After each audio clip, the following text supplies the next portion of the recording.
So ಇದ್ರ ನಡುವೆ ಹೇಳ್ತಾ ಇದ್ರಿ ನೀವು, ಅಂದ್ರೆ ಚಿತ್ರತಂಡ ಸಾಕಷ್ಟು ಶ್ರಮ ವಹಿಸಿ ಮಾಡ್ತಾ ಇರುತ್ತೆ. ರಿಷಬ್ ಶೆಟ್ಟಿ ಆಗಿರ್ಬೋದು, ಎಲ್ಲರೂ ಪ್ರತಿಯೊಬ್ರು ಕೂಡ. ಸೊ ಇದ್ರ ನಡುವೆ ಮತ್ತೊಂದು ವಿಚಾರ, ಯಾಕೆಂತಂದ್ರೆ ಈ ಕ್ವಶನ್ ನಿಮ್ಗೆ ಏನಂತ ಅಂದ್ರೆ, ನೀವು ಆ ಒಂದು ಚಿತ್ರದ ಭಾಗ, ಅದಕ್ಕೆ ನಿಮ್ಗೆ ಕೇಳಿದ್ರೆ ಕ್ಲಾರಿಟಿ ಸಿಗುತ್ತೆ ಅಂತ. ಒಂದು ಸಾಂಗ್ ಟ್ರೋಲ್ ಅದ, ಒಂದು ಫ್ರೇಮ್ ಟ್ರೋಲ್ ಆಯ್ತು, ಅದು ವಾಟರ್ ಕ್ಯಾನ್ ಇಟ್ಟಿರೋದು. ಸೊ ಅದ್ರ ಬಗ್ಗೆ ಏನ್ ಹೇಳ್ತೀರಾ? ಅದು ಅಂದ್ರೆ ಅಷ್ಟು ಎಲ್ಲಾ ಫ್ರೇಮು ನೋಡಿರ್ತಾರೆ, ಪಕ್ಕಾ ಚೆಕ್ ಮಾಡಿರ್ತಾರೆ, ತಂತ್ರಜ್ಞರಾಗಿರ್ಬೋದು ಪಕ್ಕಾ ಇರ್ತಾರೆ. ಸೊ ಇದು ಎಲ್ಲಿ ಮಿಸ್ ಆಯ್ತು ಅಂತ, ಅಥವಾ ಏನ್ ಹೇಳ್ತೀರಾ? ಸೊ ಏನಾಗುತ್ತೆ ಗೊತ್ತಾ sir, end of the day ಎಲ್ಲರೂ ಮನುಷ್ಯರೇ. ಹೌದು. ಸೊ ಎರರ್ಸ್ಗಳು ಆಗೇ ಆಗುತ್ತೆ. ನಾನು ನೋಡಿದ್ದೀನಲ್ಲ, ನೀವು ನೋಡಿದ್ರೆ ಒಂದೊಂದು ಫ್ರೇಮಲ್ಲಿ ಎಷ್ಟೆಷ್ಟು ಜನ ಇದ್ದಾರೆ, ಎಷ್ಟೆಷ್ಟು ಸಿ ಜಿ ವರ್ಕ್ಸ್ ಇದೆ, ಅದನ್ನ ಅಷ್ಟು ಜನ ನೋಡಿರ್ತಾರೆ. ಆ್ಯಂಡ್ ಎಲ್ಲೋ ಒಂದು ಕಡೆ ಎರರ್ ಆಗೇ ಇರುತ್ತೆ ಸರ್. ಯಾರೋ ಅದನ್ನು ನೋಡಿ ಅಥವಾ ಇಗ್ನರೆನ್ಸ್ ಅಂತ ಖಂಡಿತ ಆಗಿರಲ್ಲ. ಯಾಕಂದರೆ ನಾನು ನೋಡಿದ್ದೀನಿ, ಹಗಲು ರಾತ್ರಿ ಕೆಲಸ ಮಾಡಿದ್ದಾರೆ ಸಂಪೂರ್ಣ ತಂಡ. ಅದೆಲ್ಲೋ ಒಂದು ಮಿಸ್ಟೇಕ್ ಆದಾಗಿದೆಯಲ್ಲ, ಅದನ್ನೆಲ್ಲ ನಾವು ಇಗ್ನೋರ್ ಮಾಡ್ಬೋದು. Because end of the day ಎಲ್ಲರೂ ಮನುಷ್ಯರೇ. ಆ್ಯಂಡ್ ಆ ಥರದ್ದು ಹ್ಯೂಮನ್ ಎರರ್ಸ್ ಅಂತ ಇದೇ ಇರುತ್ತೆ. ಸೊ ದೇವರಿಂದನೇ ತಪ್ಪಾಗುತ್ತಂತೆ, ಇನ್ನು ಮನುಷ್ಯರಿಂದ ಆಗೋದು ದೊಡ್ಡ ವಿಚಾರ ಅಲ್ಲ ಅಂತ. ಕರೆಕ್ಟ್. ಅದೇ ನೀವು ಲಾಜಿಕ್ ಇಲ್ಲದೆ ಇರೋ ಇದನ್ನೇ ನೋಡ್ತೀವಿ ಅಂತಾರಲ್ಲ, ಈ ಒಂದು ಫ್ರೇಮ್ ಏನು. ಹೌದು. ಸೊ ಅದು ಹ್ಯೂಮನ್ ಎರರ್ ಯಾವಾಗಲೂ ನಾವು ಎಕ್ಸ್ಕ್ಯೂಸ್ ಮಾಡಲೇಬೇಕು. ಓಕೆ. ಇನ್ನು ಪ್ರಮೋದ್ ಅವರು ಅದ್ಭುತ ಬರಹಗಾರರು ಅಂತ ಗೊತ್ತು. ಬುಕ್ಕನ್ನು ಕೂಡ ಬರಿತಾ ಇದ್ದೀರಾ, ಬರ್ದಿದ್ದೀರಾ. ಸೊ ಯಾವ ಬುಕ್ ಬರ್ದಿದ್ದೀರಾ, ಏನು ಟಾಪಿಕ್? ಸೊ ತೊಂಡೆ ಚಪ್ರ ಅಂತ ನಾನು ತುಂಬ ಟೈಮಿಂದ ಬರೆಯೋಕ್ಕೆ ಶುರು ಮಾಡಿ ಇದು ಮಾಡಿದ್ದನ್ನು, ನನಗೆ ಈ ಕೆಲಸಗಳ ಒತ್ತಡದಲ್ಲಿ ಅದನ್ನು ಇದು ಮಾಡೋಕ್ಕಾಗಿರಲಿಲ್ಲ, ಆಚೆ ತರೋಕ್ಕಾಗಿರಲಿಲ್ಲ. ಬಟ್ ಸಸಿ ಪ್ರಕಾಶನ ಅಂತ ಅವ್ರು ನನ್ನ ಜೊತೆ ಕೈ ಜೋಡಿಸಿ ನಾನು ರೀಸೆಂಟಾಗಿ ಅದನ್ನು ರಿಲೀಸ್ ಮಾಡಿದೆ. 1000 ಕಾಪೀಸ್ ಕೂಡ ಸೇಲ್ ಆಯಿತು. ಸೊ ಇನ್ನೂ ಡಿಮ್ಯಾಂಡ್ ಬರ್ತಾನೆ ಇದೆ, ನಾವು ಪ್ರಿಂಟ್ ಮಾಡ್ದಂಗೂ ಡಿಮ್ಯಾಂಡ್ ಬರ್ತಾನೆ ಇದೆ. ಆ್ಯಂಡ್ ಓದೋರೆಲ್ಲ ತುಂಬ ಒಳ್ಳೆ ಪ್ರತಿಕ್ರಿಯೆ ಕೊಡ್ತಾ ಇದ್ದಾರೆ. ಹಾಗಾಗಿ ನನಗಿನ್ನೂ ಜಾಸ್ತಿ ಬರೀಬೇಕು, ನನ್ನ ಕೆಲಸಗಳ ನಡುವೆ ಟೈಮ್ ಮಾಡಿಕೊಂಡು ಕಾದಂಬರಿನೂ ಬರೀಬೇಕು, ಕತೆಗಳನ್ನು ಬರೀಬೇಕು ಅನ್ನೋ ಒಂದು ಉತ್ಸಾಹ ಜಾಸ್ತಿ ಆಗಿದೆ. ಸೊ ತೊಂಡೆ ಚಪ್ರ ಒಂದು ಹಳ್ಳಿ ಕತೆ. ಸೊ ನಾನು ಆವಾಗಲೇ ಹೇಳಿದೆ, ಶಿಕಾರಿಪುರ ಗುಡ್ಡದ ಹೊಸಳ್ಳಿಯಲ್ಲಿ ಬೆಳೆದಿದ್ದು ಅಂತ. ಅಲ್ಲಿ ನಾನು ನೋಡಿದಂಥ ಒಂದಿಷ್ಟು ಪಾತ್ರಗಳು, ಒಂದಿಷ್ಟು ಘಟನೆಗಳು, ಇದನ್ನೆಲ್ಲ ಒಂದು ಸೇರಿ ಅದು ಪೂರ್ಣವಾಗಿ ಇಟ್ಕೊಂಡು ಒಂದು ಮಜವಾಗಿ ಒಂದು ಲೈಟಾಗಿ ಹೋಗುವಂಥ ಒಂದು ಕತೆ. ಬಟ್ ನಿಮಗೆ ಒಂದು ಸಿನಿಮಾ ಫೀಲು ಕೊಡುತ್ತೆ, ಒಂದು ಲೈಟಾಗಿ ಒಂದು ಸಿನಿಮಾ ನೋಡಿದಂಥ ಒಂದು ಫೀಲು ಕೊಡುತ್ತೆ ಎಂಡ್ ಹೋದಾಗ. ಸೊ ನನಗೆ ತುಂಬ ಒಳ್ಳೆ ಪ್ರತಿಕ್ರಿಯೆ ಬಂತು. ನನಗೊಂದು ಭಯ ಇತ್ತು, ಅಂದರೆ ಸಿನಿಮಾ ರೈಟರ್ ಆಗಿ ಒಂದು ಗುರುತಿಸ್ಕೊಳ್ಳೋದು ಬೇರೆ, ಈ ಸಾಹಿತ್ಯ ಪ್ರಪಂಚ ತುಂಬ ದೊಡ್ಡ ಪ್ರಪಂಚ. ಎಂತೆಂಥ ದಿಗ್ಗಜರನ್ನು ನೋಡಿದೆ, 8 ಜ್ಞಾನಪೀಠ ಪ್ರಶಸ್ತಿ ಬಂದಂಥ ಒಂದು ಸಾಹಿತ್ಯ ಸಂಪತ್ತು ನಮ್ಮ ಕನ್ನಡ ಭಾಷೆ. ಸೊ ಅಲ್ಲಿ ನಾವೊಂದು ಹೀಗೊಂದು ಹೆಜ್ಜೆ ಇಡ್ತೀವಿ ಅಂದಾಗ ಒಂದು ಜವಾಬ್ದಾರಿ ಇದ್ದೇ ಇರುತ್ತೆ, ಸಿನಿಮಾದಿಂದ ಅಂತ ಬಂದಾಗ. ಅದು ನನಗೆಲ್ಲೋ ಒಂದು ಕಡೆ ಫಸ್ಟ್ ಬುಕ್ ಆಗಿರೋದ್ರಿಂದ ಒಂದು ಸಮಾಧಾನ ಇದೆ. ಸೊ ಅದರ 2ನೇ ಭಾಗ ಕೂಡ ಬರಿಬೇಕು ಅಂತ ಆಸೆ ಇದೆ. ಅದ್ರ ಗ್ಯಾಪಲ್ಲಿ ಇನ್ನೊಂದಿಷ್ಟು ಬುಕ್ಸ್ಗಳನ್ನು ಬರಿಬೇಕು. ನಾನು ತುಂಬ ಓದಿ ನಾನು ಈ ಫೀಲ್ಡಿಗೆ ಬಂದಿರೋದು. ಸೊ ನಾನೇನೋ ಬರಿತಾ ಇದ್ದೀನಿ ಅಂದರೆ ಅದಕ್ಕೆ ಸಾಹಿತ್ಯದ್ದು ತುಂಬ ಒಂದು ದೊಡ್ಡ ಕೊಡುಗೆ ಇದೆ.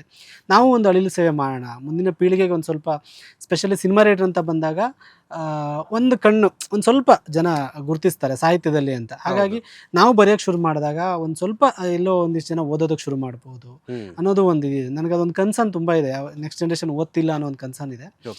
ಹಾಗಾಗಿ ಸೊ ನಮ್ಮ ಕೈಲಾಗಿ ನಾವು ಮಾಡೋಣ, ಎಲ್ಲದಕ್ಕಿಂತ ಹೆಚ್ಚಾಗಿ ನಮ್ಮ ಒಳಗಡೆ ಇರೋ ಕತೆಗಳನ್ನು ಹೇಳೋಣ ಅನ್ನೋದು. ಸೊ ನಾವು ಎಷ್ಟು ಜನ ಓದುಗರನ್ನು ಹುಟ್ಟಾಕ್ತೀವಿ ಅನ್ನೋದು ಸೆಕೆಂಡ್ರಿ. ನಮ್ಮ ಒಳಗಡೆ ಇರೋ ಕತೆಗಳನ್ನು, ಎಲ್ಲ ಕತೆಗಳನ್ನು ಸಿನಿಮಾ ಮಾಡೋಕ್ಕಾಗಲ್ಲ, ಎಲ್ಲ ಕತೆಗಳನ್ನು ನಾವು ಎಲ್ಲ ವಿಚಾರಗಳನ್ನು ಹಾಡಲ್ಲಿ ಹೇಳೋಕ್ಕಾಗಲ್ಲ. ಸೊ ಬುಕ್ಕಲ್ಲಿ ಹೇಳುವಂಥ ವಿಚಾರಗಳು ತುಂಬ ಇದೆ. ಹಾಗಾಗಿ ಅದನ್ನು ಮಾಡೋಣ ಅಂತ ಶುರು ಮಾಡಿದ್ದು. ಸೊ ಒಂದು ಕಡೆ ನೀವು ಬರಹಗಾರರು, ಚಿತ್ರ ಸಾಹಿತಿ, ಇನ್ನೊಂದು ಕಡೆ ಅಸಿಸ್ಟೆಂಟ್ ಡೈರೆಕ್ಟರ್ ಆಗಿ ಕೂಡ ಮಾಡಿದ್ದೀರಾ. ಇನ್ನು ಡೈರೆಕ್ಟರ್ ಆಗಿ ಇಂಡಿವಿಜುವಲ್ ಆಗಿ ಬರೋ ಚಾನ್ಸ್ ಇದೆಯಾ?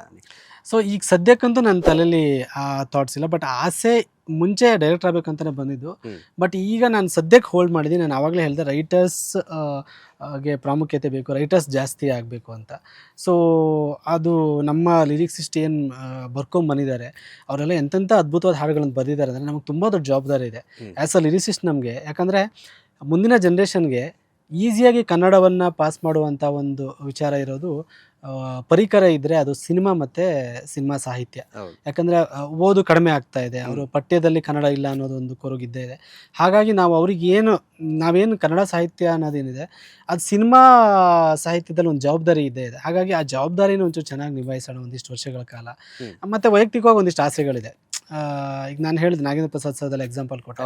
ಸೊ ಆ ಥರ ಅಂತ ಬಂದಾಗ ನನಗೆ ಅವರೆಲ್ಲ 3,500 ಸಾವಿರ ಹಾಡುಗಳನ್ನು ಬರೆದವರು.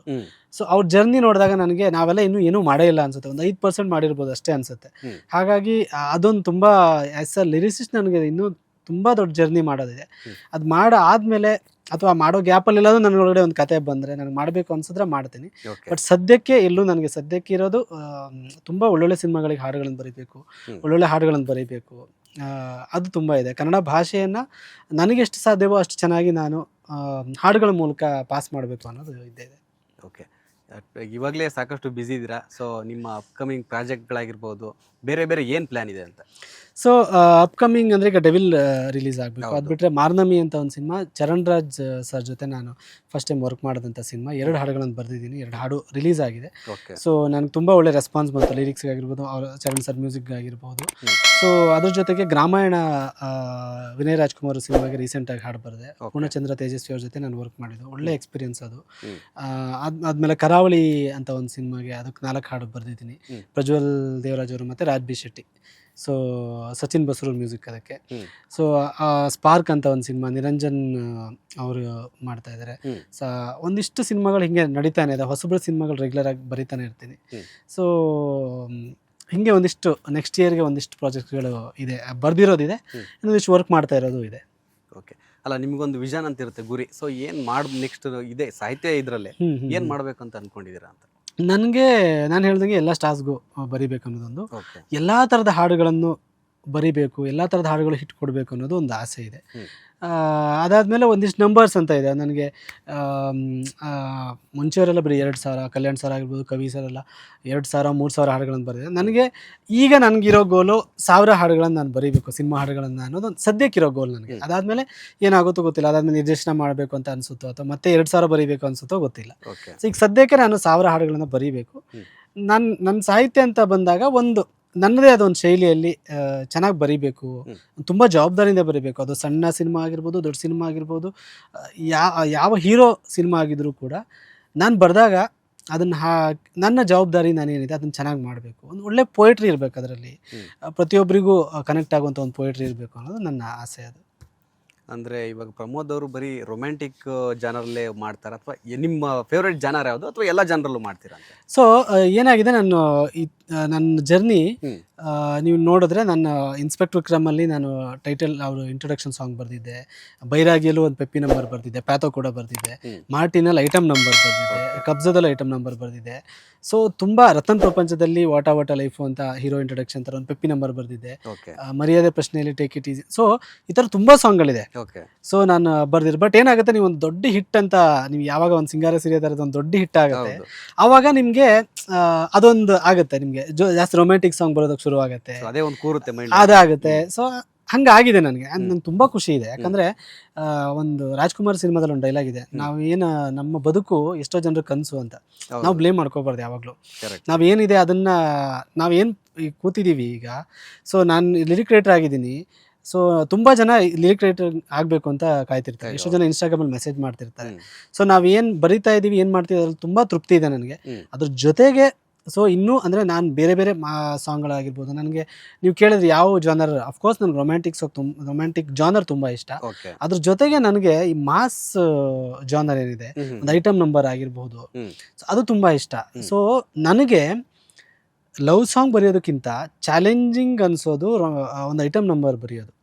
ಬಿಕಾಸ್ ನಿಮಗೆ ಎಷ್ಟೊಂದು ಹಾಡುಗಳು ಬಂದಿದೆ, ಅದರಲ್ಲಿ ಒಂದು ಗೆರೆ ಇದೆ, ಆ ಗೆರೆ ದಾಟದೇನೆ ಒಂದು ಐಟಮ್ ನಂಬರ್ ಬರೆಯೋದಿದೆಯಲ್ಲ. ಯಾಕಂದರೆ ನಾನೊಂದು ಐಟಮ್ ನಂಬರ್ ಬರೆಯೋಕ್ಕೆ ಕೂತಾಗ ನನಗೊಂದು ಅದು ಯಾವಾಗಲೂ ಇರುತ್ತೆ, ಒಂದು ಗೆರೆ ದಾಟಬಾರ್ದು. ಯಾಕಂದರೆ ಅದನ್ನು ಮಕ್ಕಳು ಹಾಡೋದ್ರಿಂದ ಅದೊಂದು ಜವಾಬ್ದಾರಿ ಇದ್ದೇ ಇರುತ್ತೆ. ಈಗ ನಾಳೆ ನಮ್ಮ ಮನೇಲಿ ಯಾರೋ ಮಕ್ಕಳು ನಮ್ಮ ಹಾಡನ್ನು ಹಾಡ್ಕೋತಿರ್ಬೇಕಾದ್ರೆ ಅದು ಆಭಾಸ ಅನಿಸ್ಬಾರ್ದು ನನಗೆ. ಯಾವುದೋ ಒಂದು ಪದ ಕೇಳಿದಾಗ ಆಭಾಸ ಅನಿಸ್ಬಾರ್ದು, ಅದೊಂದು ಜವಾಬ್ದಾರಿ ಇರುತ್ತೆ. ಹಾಗಾಗಿ ನನಗೆ ಮಾಸ್ ಜಾನರ್ ಕೂಡ ತುಂಬ ಇಷ್ಟ ನನಗೆ. ಲೇಟೆಸ್ಟ್ ಹಾಗೂ ಇಂಟ್ರೆಸ್ಟಿಂಗ್ ಸುದ್ದಿಗಳಿಗಾಗಿ ಬಾಸ್ ಟಿವಿ ಕನ್ನಡ ಚಾನೆಲ್ನ ಸಬ್ಸ್ಕ್ರೈಬ್ ಮಾಡಿ, ಹಾಗೆಯೇ ಬೆಲ್ ಐಕಾನ್ ಪ್ರೆಸ್ ಮಾಡಿ. ಇದರ ಜೊತೆಗೆ ಫೇಸ್ಬುಕ್, ಇನ್ಸ್ಟಾಗ್ರಾಮ್, ಎಕ್ಸ್ನಲ್ಲೂ ಮಿಸ್ ಮಾಡದೆ ಫಾಲೋ ಮಾಡಿ.